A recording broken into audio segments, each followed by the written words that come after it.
Olá, as águas de março fecharam o verão, mas muita gente ainda paga as contas dos prejuízos com as enchentes. As chuvas têm ficado mais fortes mesmo? Têm provocado mais prejuízos? Quais são os direitos das vítimas destes eventos naturais? Vamos abordar essas questões e muitas outras no programa Em Discussão, que já está no ar. Comigo aqui o doutor Rodrigo Bela Martinez, ele é advogado, e também o Dr. Mauro Lem, é meteorologista. Muito obrigado pela presença de ambos. Mauro, é bom a gente tratar esse tema fora da época de verão, porque a gente pode se precaver também, né? Sim. Obrigado pela sua presença e fala pra gente como é que nessa época do ano, fora da época do verão, tá tudo mais tranquilo, mas tem aumentado as chuvas, principalmente na cidade e no estado de São Paulo? Sim, sim. Realmente agora, né, a gente já passou aí, estamos no outono, né, então passou a pior condição de chuvas, né, aqui no Sudeste. A gente tem os maiores índices pluviométricos, né, realmente nos meses de verão. Finalzinho da primavera e verão, né, meados lá de outubro até março. Dados, né, recentes, né, análises recentes, né, de dados de chuva da América do Sul, do Sudeste da América do Sul, na realidade, tem mostrado aí que as chuvas têm aumentado sim, tá? Na sua frequência e na sua intensidade, especialmente aí a análise desde a década de 60 até o início dos anos 2000, demonstraram realmente esse Mas aumento. é um aumento significativo ou alguma coisa? Sim, não, é significativo. E isso é em decorrência de um desnível ambiental, de um problema ambiental? Então, na realidade, a gente tem que trabalhar com a climatologia, né? Primeiro a gente faz a análise do que aconteceu e constata-se ou não que se houve aumento ou diminuição de uma certa variável, né? Depois parte-se para investigar as causas, né, desse problema, né? E tudo aponta também estudos, né, que estão ainda em continuidade, né, apontam que provavelmente está associado à interferência humana, né, à interferência antropogênica, né? O aquecimento global que a gente fala. Isso, correto. Que existe um aquecimento natural, né? A nossa atmosfera passou por períodos de aquecimento e resfriamento. Isso é uma coisa realmente que acontece de maneira natural, mas a influência do homem acaba contribuindo, né? Acaba afetando esse aquecimento, né? E o que prejudica mais a gente que mora numa capital paulista, por exemplo, ou grandes metrópoles que você já havia me explicado até antes de começar o programa, que são ilhas de calor, né? Isso. Esse é um problema que é associado ao aquecimento global. A gente já tem um problema aqui que é um aquecimento das metrópoles, sim, que é uma consequência natural de como ela foi construída, né? Sim, o próprio tipo de superfície, né? Muito asfalto, muito concreto, né? São tipos de superfícies que retêm muito calor, né? E acaba provocando esse fenômeno chamado, né, de ilha de calor, né? Então acaba ocorrendo que os grandes centros urbanos realmente têm um aquecimento maior comparado com áreas, né, menos urbanizadas, né? Aliado ao aquecimento global, né, acaba se potencializando, né, esse problema aqui nos grandes centros. E você que nos acompanha nesta edição do programa Em Discussão, aí eu tenho certeza que você está pensando, poxa, tem o aquecimento global, eu moro numa metrópole como a capital paulista, que já é uma ilha de calor, e se eu morar no entorno de uma represa Guarapiranga, o Mauré, aí a coisa complica mais ainda. Aí é aquele negócio, né? Eu tenho uma represa, eu vou associar com uma fonte de umidade, né? Água, né?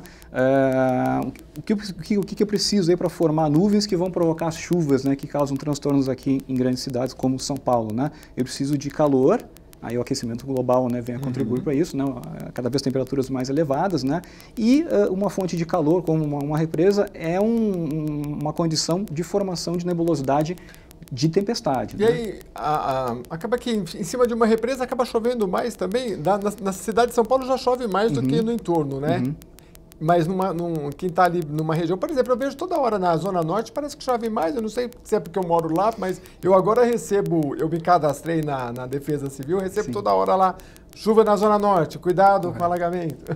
Então, na realidade, as nuvens vão se formar com a umidade oriunda dessas fontes, né, de água, né, que são as represas, né? Só que a gente tem o efeito do vento também, né? Então, de acordo com a circulação, né, com os ventos, né, essas nuvens podem ser levadas para outras áreas. Aí vai depender muito da climatologia dos ventos daquela região. Pode ser que se forme sobre a represa e o vento predominante em certa época do ano, favoreça que essas nuvens se desloquem para um certo local na cidade. Aí acaba chovendo mais naquele local. Entendi. Doutor Rodrigo Bella Martinez, muito obrigado pela presença. Doutor, eu estava pensando aqui em todas essas questões climáticas, de morar num local que já é uma ilha de calor, o aquecimento global, as ocupações que tem nessas represas, e as pessoas muitas vezes acabam sofrendo a questão da vítima, é um problema social também, né? Mas, enfim, depois de tudo isso ocorrido, quais são os principais direitos do consumidor quando ele tem algum dano ocasionado por essas questões que são naturais, né? Então, Jeremias, esses fenômenos naturais, eles trazem várias repercussões jurídicas, digamos assim, né? Eu não sei ao longo do programa aspectos que você poderá explorar, mas normalmente a gente vê enchentes, né, em que as pessoas têm problemas nas suas residências ou em veículos. A gente vê muito problema com energia elétrica, né, que existem aquelas oscilações ou falta de energia, as pessoas acabam tendo equipamentos eletrodomésticos que são queimados, às vezes perdem alimentos que estão na geladeira, fica muito tempo sem refrigerar. Existem situações de empresas também, que nessa hora a gente não costuma pôr o foco de atenção maior, mas que são muito prejudicadas também com esses episódios. E tudo isso tem repercussão jurídica, dependendo do contexto, de como aconteceu. Se a pessoa está no hospital e acaba a energia e de algum momento, por algum acontecimento o gerador não funciona, aí eu tenho dano, pode haver um dano material e moral também.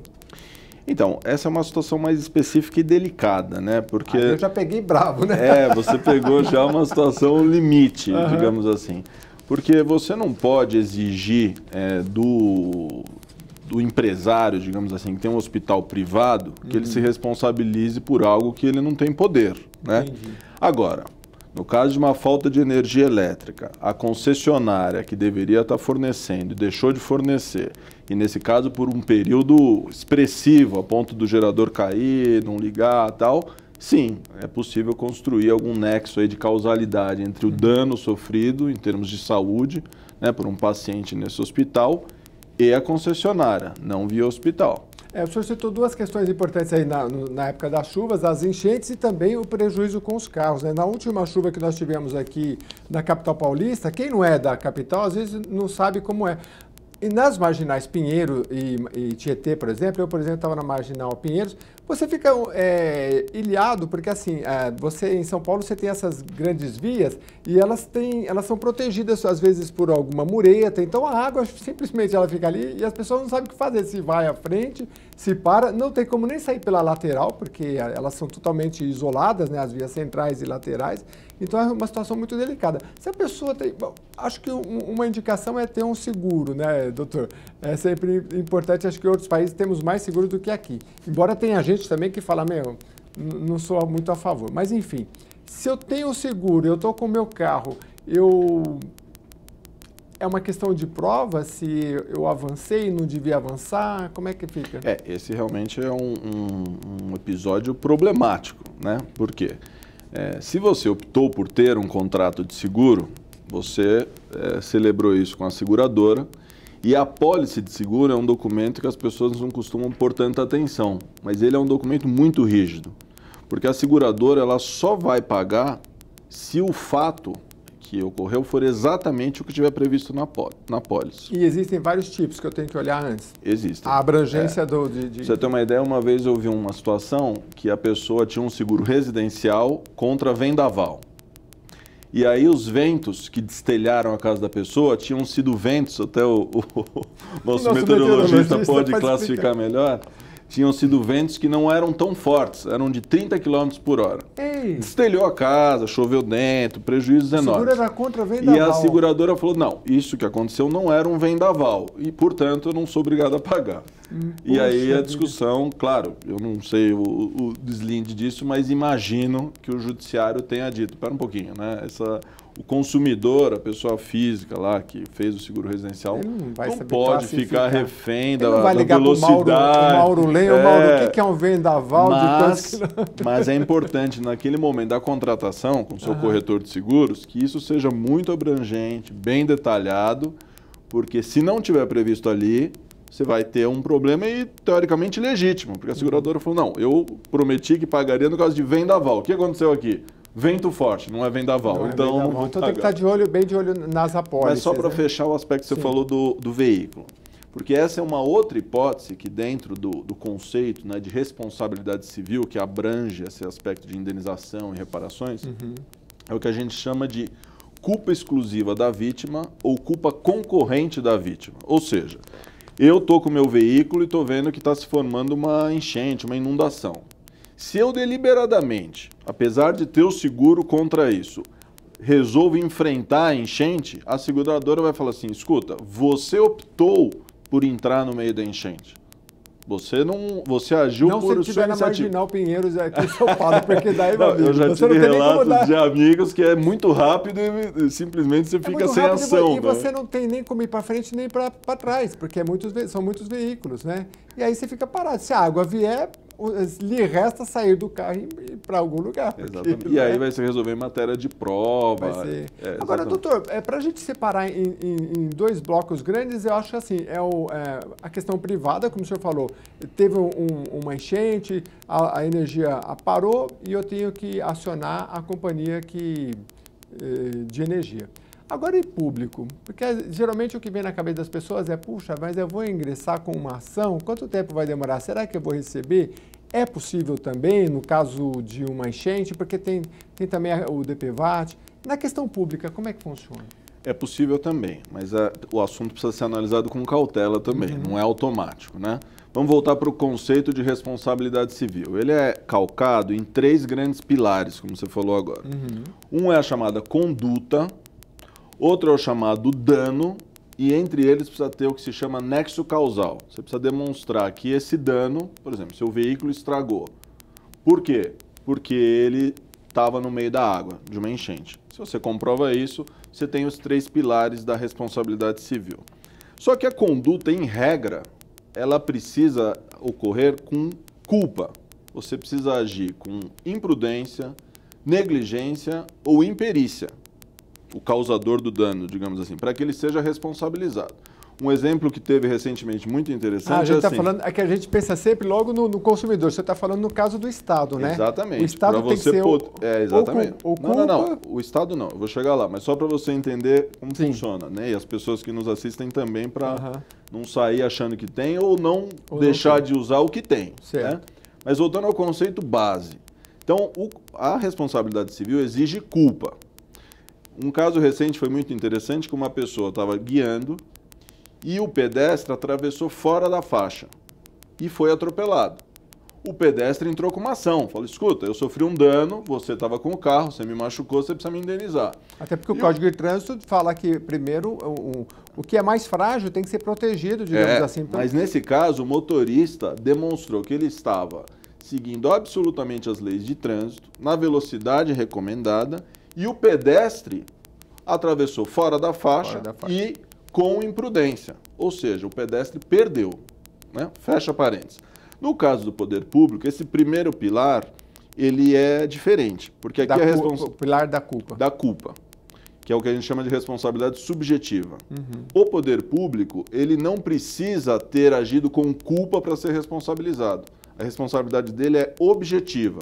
Então, você só precisa demonstrar que houve uma conduta, ainda que você não tenha nada a criticar em relação a ela, houve o dano e o nexo causal. Por exemplo, tem um buraco enorme no meio da rua, a prefeitura não tampou o buraco e eu passei lá e, sei lá, estourei a roda do meu carro. Ali a culpa é objetiva do Estado, porque ele deveria manter... E aí você já está desenvolvendo a hipótese de que conduta ela pode ser comissiva, que a gente chama, que é uma ação, um ato, ou omissiva, que é a falta de ação, que é o que você acabou de falar. O poder público, no caso o município, ele tem o dever de zelar pela pavimentação urbana. Se ele não fez isso e o cidadão passou lá com o seu veículo e caiu no buraco, entende-se que ele agiu, ele pecou por omissão. Então ele poderá ser demandado e vai ter que indenizar o dano. É muita coisa, hein, doutor? Precisa analisar tudo isso, porque, por exemplo, o bom é a pessoa procurar um advogado para fazer essa análise para ela. Aliás, se eu tiver que procurar os meus direitos, no caso de enchente que invadiu a minha casa, eu perdi os móveis, perdi a geladeira. Enfim, estou falando mais do poder público, porque geralmente via as empresas, a gente tem, geralmente, não sei, acredito que é o que se resolva com mais simplicidade, enfim, tem algum canal de reclamação, e com o poder público a pessoa fica em dúvida. Então vamos pegar um caso concreto, entrou a água e eu perdi todos os móveis da minha casa, e eu não moro numa ocupação, porque daí também acho que eu não teria direito. E aí, como é que eu vou ingressar na justiça? Tenho que pagar, não tem? Então, via de regra, o exercício, né, dos direitos perante o Poder Judiciário ocorre via advogado, uma exigência da Constituição Federal. Agora, também é possível, existem os juizados especiais, cíveis ou da Fazenda Pública. Que a gente conhecia como pequenas causas no ano passado. É conhecido como Tribunal de Pequenas Causas entre a sociedade. Juizado especial. Ele chama juizado especial. E lá, dependendo do que você está pleiteando, né, ali o teto é o valor que você pede. Então, até 20 salários mínimos, mais ou menos 20 mil reais, você não precisa de advogado. Você vai lá no fórum, relata para o escrevente que está ali te atendendo no guichê, ele escreve o que aconteceu e o processo começa. Você só vai precisar de advogado se, depois da sentença, você precisar recorrer ao tribunal. E eu estava lendo, doutor, que aí, contra o poder público, é na Fazenda Pública. E aí existe um juizado especial também ligado à Fazenda Pública que a pessoa pode ingressar. Não é a área civil, né? Não, nesse caso é uma regrinha de competência processual. E se você estiver demandando um município, por exemplo, a competência vai ser da Fazenda Pública. Se você optar por ir para o juizado especial, será o juizado especial da Fazenda Pública. Aqui em São Paulo, o senhor sabe onde é? A gente já presta esse serviço aí de utilidade pública. Sim, fica ali a Fazenda Pública fica ali na Viaduto Dona Paulina, né, se a pessoa estiver com advogado. E o juizado especial fica ali na Vergueiro. Ali a pessoa na Avenida Vergueira, ali região da Liberdade. Ali da Liberdade, exatamente. Ah, tá bom. Então é ali que a pessoa vai ingressar. Pode ir lá, relatar o que ocorreu e o processo vai começar sem advogado. Mas e aí, doutor? Demora quanto tempo? Porque o pessoal fala que demora muito também, né? Então... E se a pessoa tiver que pagar também, aí vai demorar 10 anos, aí é complicado, né? Então, o processo, em regra, no Brasil, ele não é tão rápido quanto a sociedade gostaria, né? Então, uma ação com advogado, fora do juizado especial, ela tende a levar aí 3, 4 anos de tramitação. Porque você vai lá, seu advogado vai relatar o que ocorreu, o poder público vai ser citado, ele vai ter oportunidade de se defender, tem todo um processo para, ao final, se definir se houve ou não aquele caso de responsabilidade civil de indenização. Mas essa é a primeira etapa do problema, porque a segunda etapa é se o poder público for condenado, porque o pagamento, em regra, acontece via precatórios. Precatórios são pedidos de dinheiro que o tribunal faz para o Poder Executivo, e isso costuma demorar muitos anos. E tem uma fila, e inclusive parece que quanto é menor o valor, você passa na frente. Aí, dependendo do valor, né, você consegue fazer uma RPV, que a gente chama, é uma requisição de pequeno valor. Essa lei manda pagar em até 60 dias. E apesar de não ser exatamente nesse prazo, paga rápido. Só que aí tem um teto, né? Perante os municípios, o teto são de 20 salários mínimos.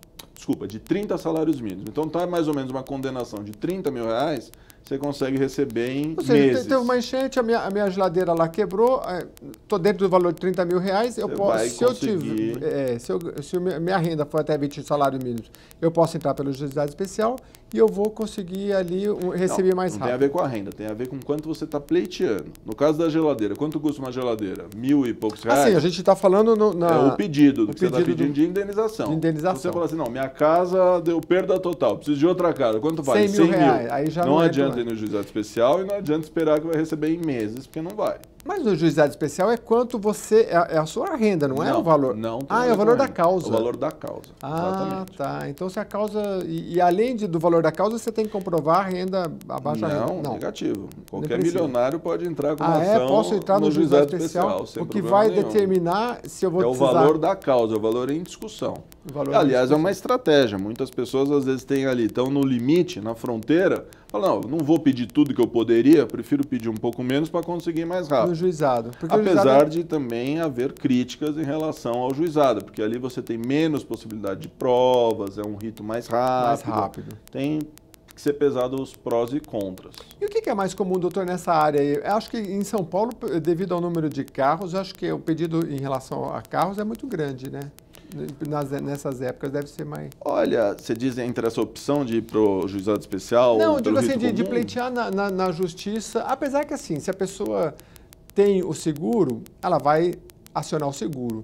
E o DPVAT, ele vale para enchente, essas questões? Vale também, vale. É uma hipótese. Vale sim. também. Mas ele tem um teto também, né? Se não me engano, de R$8.000 o DPVAT. E aí, nós temos essa cultura no Brasil de acionar o poder público, porque eu já vi uma entrevista que, só rapidinho, a pessoa fala assim, como é que é no seu país? Eu falo, no meu país foi condenado, paga.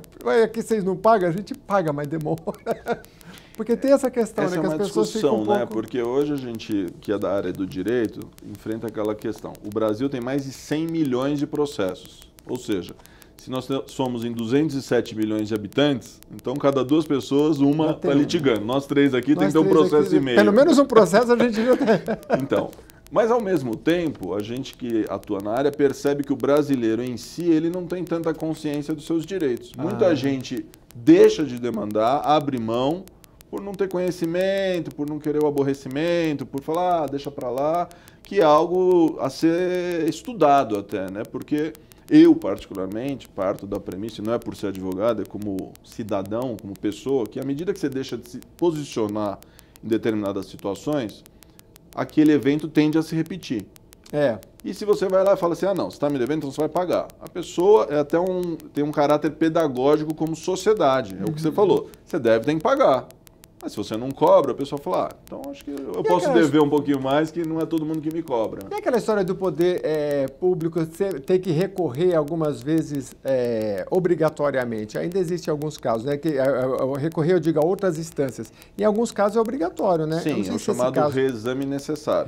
Toda vez que o poder público estiver no polo passivo, da regra da lei processual que ocorra o reexame necessário. Aí eu entro com uma ação porque eu tenho um buraco e eu quebrei a minha roda e eu perdi meu pneu, estou pedindo, sei lá, R$1.500. Aí esse reexame necessário, às vezes não fica mais caro, porque daí vai envolver o juiz, o Ministério Público, todo mundo, numa segunda instância, para reanalisar tudo de novo, né? Em alguns casos você está fazendo uma discussão filosófica até da Constituição do Estado e da sociedade. Né? É interessante. Também. Mas a base, né? Por que foi criada essa regra? Porque o que se entende? Quando você demanda o seu carro, que você tem um prejuízo de R$1.500, é um problema seu.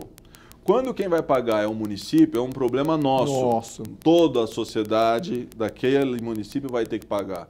Então o sistema cria esse filtro. Fala, olha, se uma decisão for contrária à coletividade, então ela vai ter que passar por um segundo filtro para confirmar se realmente a coletividade vai ter que desembolsar. É uma questão conceitual. Entendi. Você vê, nos seriados americanos, por exemplo, me chama muito a atenção, e no Brasil eu não vejo com tanta frequência, em casos em que o Ministério Público está demandando, muitas vezes em ações de natureza criminal, você fala assim, o povo contra, porque tem esse conceito de sociedade, de nação mais amadurecido. E nós ainda... Até integrantes do Ministério Público parece que são eleitos, né, em alguns estados, alguma coisa, né? Os chefes de cada poder são eleitos. Agora, o Mauro, a gente está tratando aqui sobre a questão das enchentes, numa questão, eu até brincava aqui com eles assim, fora da época da chuva de verão, mas é importante porque, principalmente para se precaver e dessas grandes tempestades e desses grandes prejuízos, e também tratando das questões legais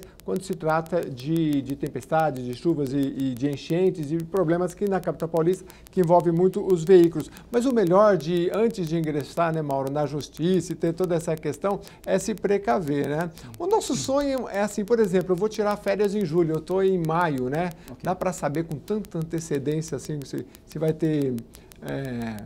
se vai chover muito, se não vai chover tanto. Entendi. Mas aí tem que pagar, né? Mais. Então, na verdade, não necessariamente, porque a gente tem serviços públicos, né, de previsão do tempo, né?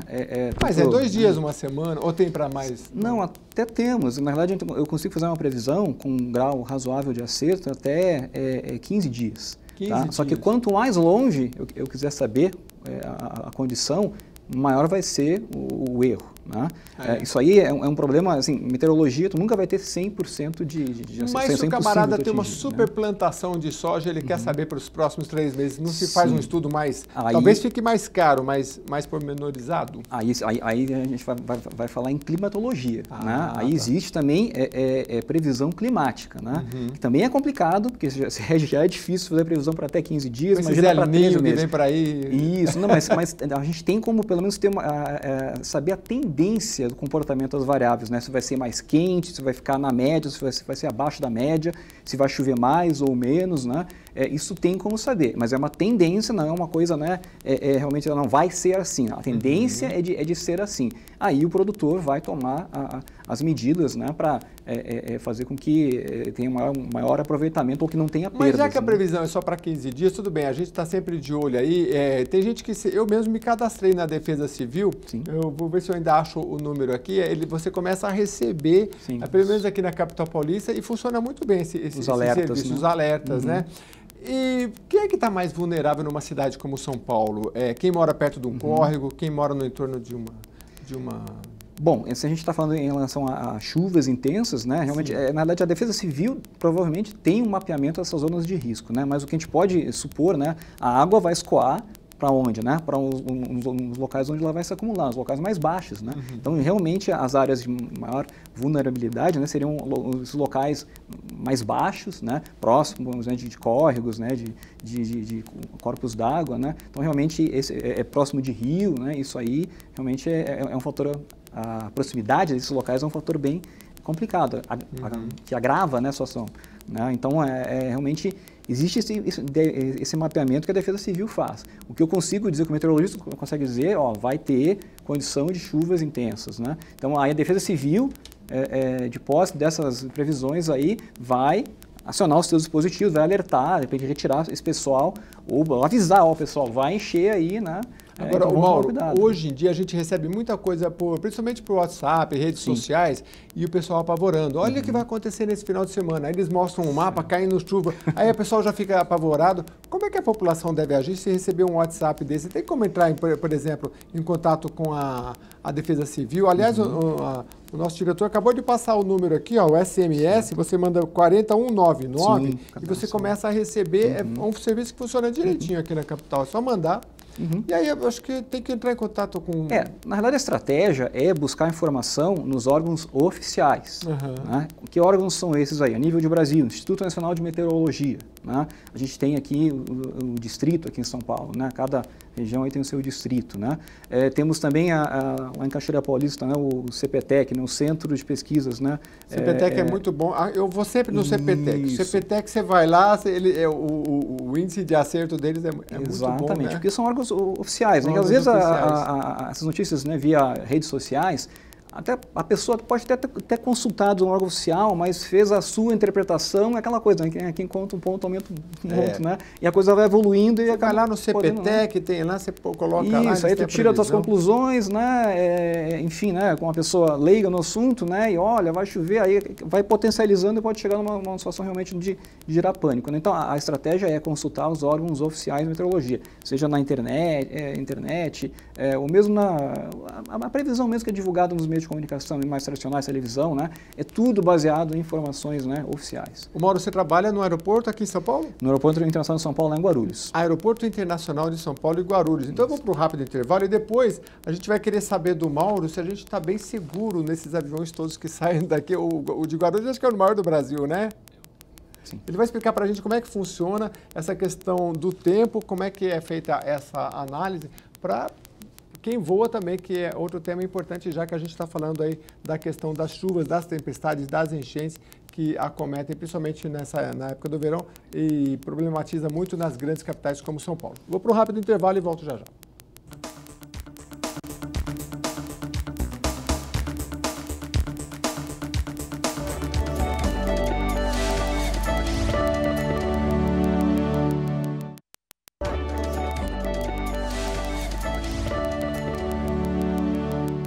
programa Em Discussão está de volta tratando das chuvas, das enchentes. O verão acabou, mas muitas vezes os prejuízos ainda estão na contabilidade dos meses que se seguem. Por isso a gente volta aqui com os nossos convidados. O Mauro Lene, ele é meteorologista. E eu vou até te perguntar, já falamos um pouco no primeiro bloco, dá para prever com bastante exatidão se vem uma tempestade forte para a gente evitar aí acidentes, principalmente nas grandes capitais? Bom, tudo vai depender, né, de o quanto eu quero antecipar isso, né, e também quais os recursos que eu vou ter, que o previsor vai ter disponíveis para ele poder trabalhar. Né? Meteorologia depende muito de acesso à informação, de dados de qualidade e também de ferramentas para fazer análise desses dados. Né? Uhum. Então, se eu tenho, por exemplo, recursos computacionais, né, eficientes, se eu tenho pessoal, né, o fator humano, né, o profissional bem preparado, né, e os dados, né, uma base de dados boa, né, eu consigo fazer uma previsão com uma precisão melhor. Se que é um problema nosso aqui do Brasil, né, é problema de falta de dados, né? A gente é um país muito grande, tem áreas remotas que eu não tenho a estação para coletar o dado, fica um buraco lá. Uhum. Aí eu tenho que fazer interpolação. O que é interpolação? É fazer mais uma média, né, para tentar achar o valor ali estimado que a temperatura vai ter num tal local que não tem a estação. Isso vai cair em erro, que não é um dado observado, é um dado, né, estimado, calculado, né? Mas hoje vocês não fazem, por exemplo, eu já vi matéria que o cara faz, eu não sei se ele faz chover, né? A gente até brinca, se fulano faz chover, mas não tem uma vez eu vi o cara junta duas nuvens ali, e aí tem, porque, por exemplo, os raios, explica um pouquinho como é que é esse conceito, não a chuva, naturalmente, ela vai acumulando água até precipitar, né? Sim. Sim. Mas não dá para fazer chover ainda, né? Não, dá. Dá para fazer? Sim. Existe toda uma técnica baseada, né, em estudos científicos, né, de semeadura de nuvens. Né? Então, na realidade, o que a gente tem? Tem que haver como uma condição meteorológica favorável, tem que haver alguma nebulosidade presente na área, onde eu quero que ocorram as chuvas mais intensas, né? E faz um voo, né, com um avião preparado, né? Ele vai despejar sobre essas nuvens aí compostos químicos, essa é a base de alumínio, até sal mesmo. Mas isso deve ser um processo caro também, não é? Sim. Né? E pode interferir também, não sei, no ecossistema? Não. A chuva produzida não vai ser tão grande assim que possa influenciar, fazer uma catástrofe natural, esse tipo de coisa, né? Mas é comum, se usa assim, sei lá, tem uma grande plantação de milho lá e eu quero fazer chover, senão eu vou perder a minha colheita. Eu não tenho dados aqui no Brasil se realmente se é tão comum. Eu sei que existe aqui no Brasil, né? Pesquisadores trabalhando nessa área e com resultados interessantes, né? Mas o custo disso também, né? Imagina uma operação de uma aeronave, o piloto, toda a parte de preparação dos produtos, né? Enfim. Agora, para nós que moramos aqui, por exemplo, na capital paulista, o importante é saber se vai chover forte e a que horas, né? Isso aí dá para prever com uma certa... Dá. Uma das principais ferramentas que a gente tem é o radar meteorológico, né? E aí que eu falo, né, do recurso, né? Um radar meteorológico é um equipamento de aquisição, de custo de aquisição alto, a manutenção também, o custo de manutenção não é barato, né? E tem que ter o profissional habilitado, né, para operar aquele equipamento. Então tem todos, eu costumo não pensar muito em custo, para mim isso é investimento. O radar meteorológico, mas é por satélite, não? Não, o radar meteorológico é um instrumento em solo, né, que ele emite ondas eletromagnéticas, como o radar de avião, dos filmes que a gente vê aí, né? Essas ondas eletromagnéticas, esses feixes de ondas vão interceptar, vão bater nas gotículas de água que compõem as nuvens e a chuva, né? E vão voltar, e isso consegue montar uma imagem ali, né? Inclusive onde está a chuva e qual a intensidade da chuva. E isso a capital paulista tem esses radares espalhados? É o centro de meteorologia que tem, né? Isso. Geralmente os radares, a rede de radares aqui no Brasil, a maior parte dos radares são para uso até aeronáutico, né? São da Força Aérea, né? Mas nós temos também entidades de pesquisa, né? Universidades, né? A gente tem a USP mesmo opera radares, que cobre a região metropolitana. Nós temos a Unesp no interior de São Paulo também, que tem um radar em Bauru, outro em Presidente Prudente, que pega o interior do estado.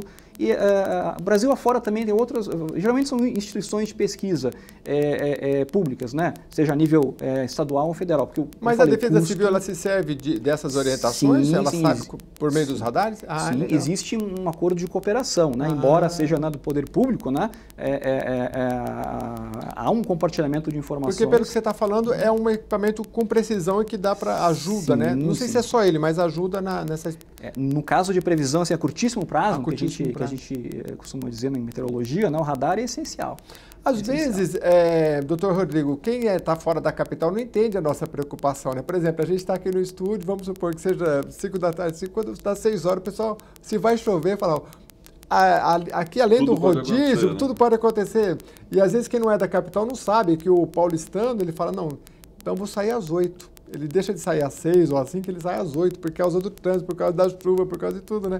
Então é muito interessante. Agora, doutor, tem uma pergunta aqui, olha, que nos mandaram. O poder público pode colocar a culpa da chuva na chuva para negar uma indenização? Porque você falou que é importante a gente valer nossos direitos. Mas o sujeito vai lá, entra com... e fala, mas vou perder. Ele falou que choveu demais. Né? Por isso que ele precisa tomar as cautelas antes de entrar com alguma medida. E essa é uma hipótese realmente. Porque, voltando àquele conceito, né, se eu estou alegando que o poder público agiu por omissão, significa que, no caso da enchente, ele deveria ter limpado ali a boca de lobo, deveria ter feito um trabalho de... limpar o fundo dos córregos que cortam a cidade para evitar que essa enchente ocorresse, construísse piscinões em áreas críticas, etc. Agora, para que ele seja condenado, eu preciso mostrar que essa omissão foi a causadora do dano. Se, por exemplo, recentemente no Rio de Janeiro teve lá uma tempestade, pelo que eu li, ela representou acho que 2 meses de chuva em 3 horas. Se aquele evento danoso ocorreu numa situação atípica, imprevista, aí isso vai se encaixar num conceito jurídico que a gente chama de caso fortuito ou força maior. Aí o poder público vai poder alegar em defesa, falar, olha, ainda que eu tivesse limpado todas as bocas de lobo, ainda que eu tivesse feito todo o meu trabalho perfeito, você ainda assim teria problemas, porque fugiu ao meu controle. E essa é uma excludente do dever de indenizar. Entrei com uma ação, vamos supor que eu paguei um advogado, perdi a ação, tem que pagar o advogado da outra parte? Como é que... Porque o prejuízo vai ficando grande. Sim, esse também é um princípio do direito processual, que a gente chama de sucumbência. Né? Quando você inicia um processo, quem perde, ele sofre uma sanção, que é pagar honorários que o juiz arbitra, assim como as custas do processo, porque no rito comum, na fazenda pública, como a gente estava falando, você precisa pagar custas. Em São Paulo, por exemplo, é de 1% do valor da causa. Então, se você quer entrar com uma ação de R$30 mil, você precisa pagar R$300 para começar. Para começar. Exatamente. Isso se não for no juizado especial. Não, é que no juizado especial aí você não precisa pagar e não tem sucumbência. Essa é outra vantagem, entre os prós e contras. Mas tem juiz também que eu já vi arbitrar, por exemplo, cada um pague o seu advogado. Tem juiz que arbitra assim, né? Mas não sei se é praxe. Então, é que isso mudou há pouco tempo na lei. Antigamente tinha isso, que a gente chamava de sucumbência recíproca. Então eu falo, eu quero dano moral, dano material e lucros cessantes. Aí o juiz fala, não, você vai ganhar só o dano moral. Então você ganhou uma parte, perdeu outra, cada um paga o seu e acabou. Agora não mais. Não pode mais. O novo Código de Processo Civil de 2015, que entrou em vigor em 2016, diz que é proibida a compensação. Então, Código de Processo Civil. 2015. Código de Processo Civil. Então, tirando a hipótese de juizado especial, essa não tem sucumbência. Pelo menos na primeira fase ordinária que a gente chama. Então lá, se você pediu dano material, moral e lucros cessantes e ganhou só o moral, você vai pagar a sucumbência para o advogado da outra parte em cima do que você perdeu. Normalmente de 10% a 20% do valor perdido. Então o Código fala que a sucumbência, ou seja, se eu perdi, eu tenho que pagar os honorários da outra parte que ganhou. Isso agora, daqui para frente agora é assim, eu sempre tenho que pagar. Se você perder, sim. Se você ganhar, o seu advogado ganha 2 vezes. Ganha de você e ganha da outra parte. Se você ganhar. Sim. E contra o Estado? Tem que pagar a sucumbência também? Também. Não, eu pergunto porque se parece uma coisa... assim, mas assim, quando a pessoa vai entrar na justiça, ela pensa tudo isso, né? Tive o prejuízo, mas vai demorar para receber. Se o prejuízo foi grande, eu tenho que já pagar de cara. Por isso que é importante, antes de você demandar o Poder Judiciário, você fazer um estudo, consultar advogados, às vezes até mais de um, ter opiniões. É dever do advogado orientar o cliente quanto a isso. Fala, olha, a gente pode entrar... Não dá para garantir o resultado, porque advogado que garante o resultado eu não conheço. Ou conheço, não tem uns que estão presos. Trabalha pelo... Você não tem como garantir o resultado. Você precisa alertar. Porque o juizado... Mas aí você pode dizer, o teu direito é bom, aí você tem grande chance de ganhar ou não, sem nenhum risco. E até onde pode se estender? Porque também, vamos supor, eu tive um prejuízo na chuva, meu carro ficou preso, eu sou médico, eu deixei de comparecer no hospital, não fiz a cirurgia, a pessoa morreu. Exatamente. Isso pode se estender? Pode, isso é o que a gente chama de lucros cessantes.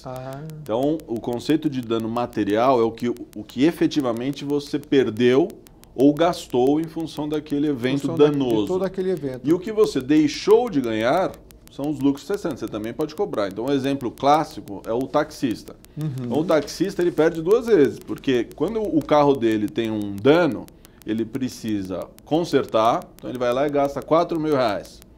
E o tempo do conserto, que vai levar lá 10 dias, ele não consegue trabalhar. Então, se ele demonstrar para o juiz, falar, olha, eu costumava ganhar por dia R$500, eu fiquei 12 dias sem trabalhar, eu quero que a outra parte me pague R$6.000. Doutor, no intervalo, o senhor estava questionando aqui um pouco o Mauro, que é meteorologista. A gente está falando aqui das chuvas, dessa época de chuvas, principalmente na época do verão, e que os prejuízos vão se estendendo para os próximos meses, sobre a previsão, né? E o senhor chegou a fazer essa pergunta? Eu fiquei curioso nessa questão de prever com mais tempo, né? Porque é uma ciência que eu acho bonita, a meteorologia, mas não entendo. Nesse caso, ela ocorre por estatística, né? Porque você falou, olha, o máximo que dá para prever são 15 dias, mas tem gente que quer saber para daqui a um mês, principalmente em empresas, né? Isso ocorre por estatística ou por análise realmente meteorológica? Olha, normalmente, quando está assim, daqui a 60 dias vai estar assado. Então, as previsões, né, de um curto prazo, né, até 15 dias, aí realmente é mais análise dos dados, né, que estão ocorrendo no momento, né? Isso hoje em dia, na realidade, a gente faz análise de modelos, né, numéricos de previsão do tempo, né? Quem faz as contas, né, são os computadores, a gente faz a análise, né, compara com o que está ocorrendo e faz a previsão puramente com a análise meteorológica.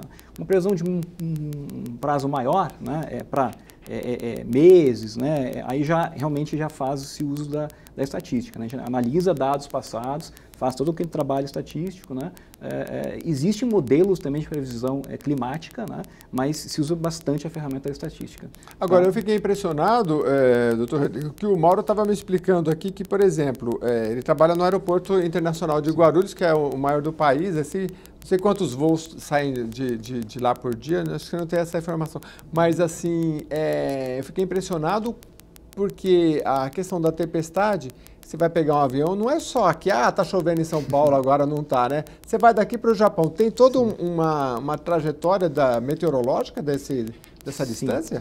Guarulhos, né, o fato de ser um aeroporto internacional, né, o principal, né, aqui no Brasil, direto da América do Sul também, então a gente atende rotas, né, vão para a América do Norte, para a África e para a Europa, né? Japão um pouco mais complicado porque é um pouco mais longe, ele passa, né, vai para via Los Angeles, né?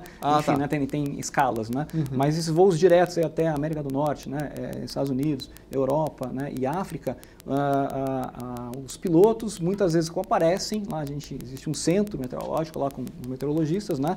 Ele recebe pessoalmente, né, as tripulações ou representantes das companhias aéreas. Ou até mesmo, mais recentemente, a gente está atendendo as companhias via e-mail, né, manda as previsões para eles do que eles querem. Né? E o que a gente passa para eles? Né, é a condição, as condições meteorológicas, né, previstas durante o voo, né, na rota, né, e na chegada, né, para que tanto a companhia aérea como as tripulações se preparem, né, por um voo mais turbulento ou um voo mais tranquilo, né? Então, às vezes, tem que colocar mais combustível, né? Porque vai demandar, né, mais tempo. Mas qual é a frequência de orientação para que não se voe? Porque a gente fica lá, como é que fala que quando começa a voar em círculo? Sim, as órbitas de espera, né, no caso. Isso, está em espera. Então, depende muito da condição que está ocorrendo no momento, né? No caso, se um voo que está chegando... Mas aqui isso é porque não é questão meteorológica, às vezes é porque não tem onde pousar ainda, né? Aí é tráfego, né? Aí é tráfego. É outra coisa, o volume de tráfego muito alto pode até decorrer de uma condição meteorológica anterior, né? Houve uma interferência no tráfego aéreo, aí melhorou o tempo e todo mundo quer pousar, né? Então pode acarretar Mas é comum dizer, não pode voar agora porque tem uma uma turbulência muito grande. Na realidade, o meteorologista ele vai passar essa informação sobre o piloto. A decisão final é do piloto, se ele vai voar ou não, né? Existe aqui em Guarulhos, né, o aeroporto é controlado, tem a torre de controle. A torre tem o poder, né, de autoridade, na realidade, né, realmente de proibir o voo. Né? Não está autorizado, para decolar ou para pousar, ele tem que estar autorizado pela torre de controle, por fatores, né, de tráfego, fatores operacionais, tem um carro na pista que não deveria estar ali, né, não está autorizado o pouso ou o mesmo táxi. Né? Agora, a meteorologia, a gente só passa informação, orienta, olha, as condições não estão favoráveis. Eu não posso dizer para o piloto assim, não, o senhor não pode voar, isso eu não posso fazer. Mas isso, e essas condições não favoráveis, independe do país, o continente, ou tem algum continente que as condições costumam não ser tão favoráveis? Aí depende da climatologia. Né? Por exemplo, aqui, na nossa região, aqui, o sudeste, né, que seria latitudes médias, né, é bem complicado. Né? A gente tem incidência de frentes frias, né? A variabilidade, né, é muito grande. Outras regiões, por exemplo, a região ali tropical, né, por exemplo, lá na região amazônica, né, é mais previsível, né? Tu tem, né? O pessoal costuma dizer, né, de marcar um encontro lá em Belém, em Manaus, depois da chuva, né? Que é mais ou menos todo horário que deságua, né, daquela chuva, aquele litoral, depois melhora o tempo, né? Então, tem alguns horários, né? Algumas localidades lá que é melhor para se voar. As condições são mais estáveis, né? Então, depende muito, realmente, da localização. A gente está na mão do piloto, né? E o piloto está na mão dos instrumentos, né? Porque ele não vai ficar lá no bico olhando, ele não vê... é tudo instrumental, né? Não tem como ficar... A aviação comercial, o voo é todo por instrumentos. Né? Ou seja, a orientação do piloto é baseada no que os instrumentos da aeronave estão passando para ele. Né? Ele voa altitudes grandes, velocidades grandes, né? Aeronaves menores existe o voo visual, né? Que é voar por referências visuais. Né? Na verdade, essa condição de voo por instrumentos e voo visual tem muito a ver com as condições meteorológicas. Né? Agora, é interessante que a gente estava falando, por exemplo, da questão da tribulação, né? O avião, cada um tem que voar num nível, né, de altura. Sim. A gente aprendeu isso quando teve aquele acidente com o Legacy aqui no Brasil e aquilo ficou sendo explicado muitas vezes e a gente foi aprendendo. Então, se ele está naquele nível e ali tem uma nuvem, uma zona ali que vai haver realmente tribulação, não tem como muito fugir, né? Porque não vai poder descer ou subir, né? Não, talvez pode, porque o voo, a gente tem aquela ideia de voo de torre de controle, que o voo é controlado só no aeroporto. Não, o voo em todo momento, mesmo lá em nível de voo, lá 30 mil pés, ele é monitorado, ele é controlado. Então, ele pode solicitar para os controles, né, para controle de aproximação, controle de área, né, uma mudança de nível. Mas ele é monitorado pelos aeroportos? Não, aí seriam centros à parte, né? Centros à parte isso, né? Hoje está mais tranquilo, né, doutor Rodrigo? A gente entra, tem uma televisãozinha, fala a altura, quantos momentos, mostra onde é que você está, né? A gente fica mais tranquilo, né, quando tá vendo até assim... Até a previsão do tempo, parece. Até a previsão do tempo, tudo mais, né? Agora, eu ouvi dizer que Londres se não é o mais movimentado do mundo, é um dos maiores, né? Ele é pequeno e ele é muito organizado naquele fluxo que ele tem que... a cada tantos segundos lá... É monstruoso. Pousa um avião, né? É o mais movimentado do mundo. E é muito... E aquele clima de Londres, que é uma coisa horrorosa, né? Engraçado, né? Mas aí a gente tem que... A parte que eu falei é de investimento em equipamentos, né? Aqui em Guarulhos, né? Não faz muito tempo a gente está operando, tem níveis de operação por instrumentos, né? A gente costuma dizer lá, visual, instrumentos eu tenho categorias, né? Categoria 1, 2, 3, o CAT 1, 2 e 3, né? Em ordem crescente aí é o mais simples e o mais complexo, né? Então, recentemente, acho que é o único da América do Sul que está operando o CAT 3. O que é o CAT 3? O piloto consegue pousar o avião, né, que seria a fase mais complicada do voo, né, praticamente sem enxergar nada, né, e o avião praticamente pousa sozinho. Só que para isso eu tenho que ter equipamentos no aeroporto, tem que ter equipamentos na aeronave, né, que consigam entender esses dados aí, né, e a tripulação tem que ser treinada também. Então não é qualquer companhia, se não me engano aqui no Brasil, uma companhia só. Tem aviões homologados e tripulações homologadas. Mas não é tudo por instrumento? O piloto não fica olhando lá no bico do avião para ver se a pista está boa ou não está, né? Mas existem níveis de precisão no voo por instrumentos. Então o CAT 1, digamos assim, é menos preciso que o CAT 2 E o CAT3 é o mais preciso de todos. E nós temos o CAT3? Aqui em Guarulhos somente. Ah, que bom, porque vamos bastante por Guarulhos, doutor. É engraçado, né? Às vezes a ignorância é bom, né? Porque a gente sente menos medo, né? Eu nem vou ficar perguntando muita coisa, mas é engraçado, porque o avião acaba sendo um meio muito seguro. Mas eu estava pensando aqui em quem mora na roça. E aí, como é que é? Ou tem uma plantação, o pessoal usa bastante essa questão da meteorologia, porque quem tem os grandes produtores, lógico que eles vão usar. Sim. Mas o pequeno é comum ele usar ou ele está ali à mercê do quê? Porque para a plantação é muito importante, né? Sim. Se vai haver chuva, se não vai. Na realidade, o interior tem muito, né, a questão de tradição, né? Na realidade, eles são excelentes meteorologistas, né? Porque eles estão todo dia ali do nascer ao pôr do sol. Ou seja, eles estão observando aquilo todo dia, né? Então, às vezes, eles fazem previsões, né, do jeito deles lá, com uma precisão bem interessante. Ouve o passarinho, né? Quando o passarinho X canta. Isso, exatamente, né? Quando o vento está assim, está o nuvem, né? E isso quando o parafuso na perna começou a doer. Isso, se for analisar, for investigar, tem fundamentação científica. Né? Existem trabalhos lá eu mesmo não uso esse radar, doutor. Eu, por exemplo, ando de moto aqui em São Paulo, eu olho para cima assim, se eu vejo que a nuvem tá vindo com tudo, não, mas é verdade, porque assim, eu já aprendi isso, porque assim, se a nuvem tá paradinha, uma hora ela para, né? Aí você fala, mas quando ela você vê que ela tá indo tudo, provavelmente onde você tá não vai chover, porque ela tá indo embora, ela tá passando, né? Sim, não tem isso? Depende do tipo de nuvem, né? Porque a gente tem toda uma famílias de nuvens, né? Isso o meteorologista e o homem do campo também conhece, né? Talvez com outros nomes, esse tipo de coisa, mas existem famílias de nuvens, né? E algumas nuvens são de chuva, outras não, né? Então, a nuvem, a gente classifica de acordo com o aspecto. Aquela nuvem escura, assim. Então, geralmente, nuvem escura que a gente vê é uma nuvem densa, né? A gente está vendo a base da nuvem. Pode correr que vem água. Não, nem sempre, nem sempre. Às vezes pode haver sobreposição de duas camadas de nuvens, né? Que não necessariamente vai produzir chuva, né? Agora, a nuvem que tu tem que ficar de olho mesmo é o cumulonimbus, o famoso CB, né? Aquela nuvem que a gente parece uma couve-flor, né? Que a gente vê às vezes ao longe, assim. Muitas vezes ela tem no topo dela tem o que a gente chama de bigorna. Ela se assemelha a uma bigorna de ferreiro, né? Essa nuvem é a nuvem.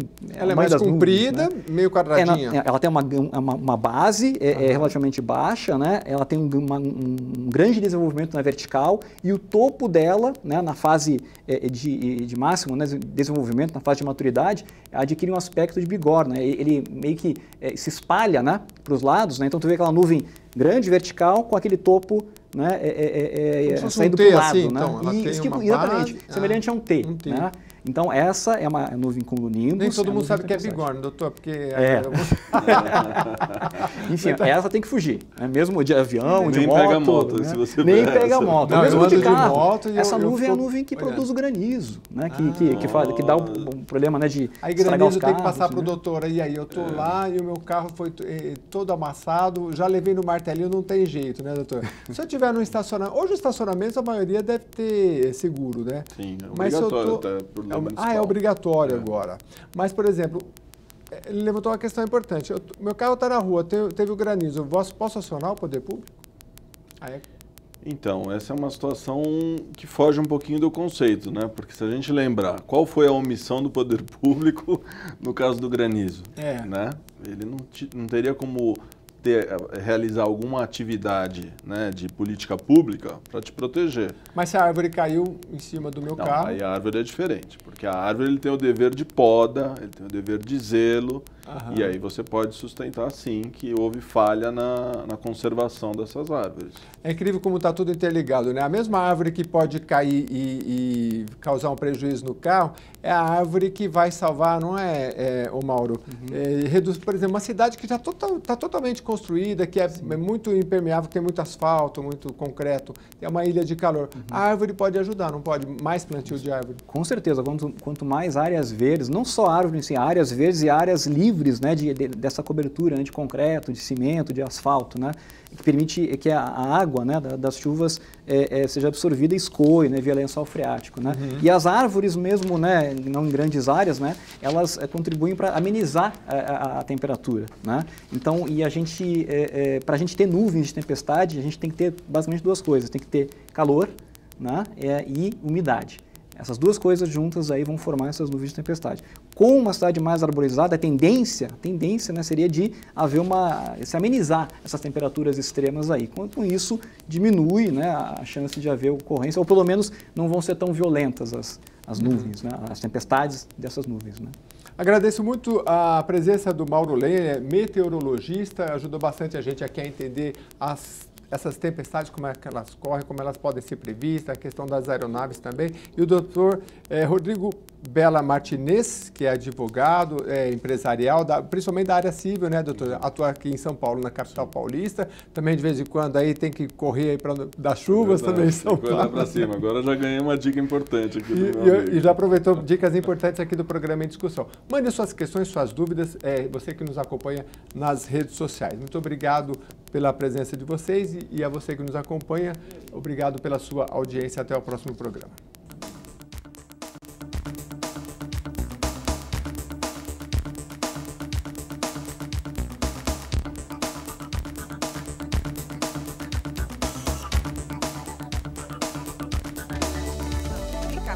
Vale a pena.